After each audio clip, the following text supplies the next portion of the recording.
Hello everyone. So we are discussing previous year questions of the chapter ecosystem and the topic ecological pyramids. In today's session we are going to discuss a short answer type question of 2 marks which was asked in the CBSE board 2020. So the question is, name the type of ecological pyramid that can exist as upright as well as inverted. Explain how does it happen. तो बेटा इस question में हमें एक ऐसे ecological pyramid का नाम बताना है जो अपराइट भी हो सकता है और इन्वर्टेड भी हो सकता है और हमें एक्सप्लेन करना है कि ऐसा कैसे हो सकता है. So let's check the answer. तो बेटा ऐसा इकोलॉजिकल पिरामिड हो जाएगा पिरामिड ऑफ बायोमास. ये अपराइट भी हो सकता है और इन्वर्टेड भी हो सकता है. अगर हम अपराइट की बात करें तो बेटा ये अपराइट होगा ग्रासलैंड इकोसिस्टम में.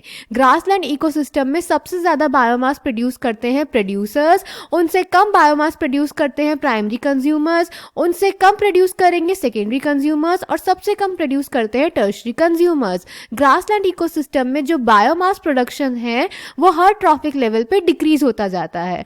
और अगर बेटा हम सी इकोसिस्टम की बात करें तो वहां पर पिरामिड ऑफ बायोमास इन्वर्टेड हो जाता है, क्योंकि बेटा जो सी इकोसिस्टम है वहां पे डीप सी में जो सनलाइट है वो प्रॉपर्ली नहीं पहुंच पाती. इसीलिए प्रोड्यूसर्स यानी प्लांट्स की जो प्रोडक्टिविटी होती है, बायोमास प्रोडक्शन होता है, वो काफी कम होता है.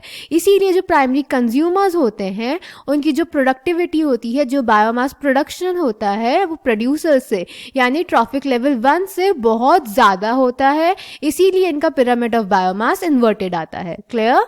So the answer is pyramid of biomass can be upright as well as inverted. It can be upright in the grassland ecosystem as the biomass of producers is the maximum in the grassland ecosystem and decreases at each trophic level going upwards. That is, herbivores have less biomass than the producers and carnivores have less than the herbivores. Clear?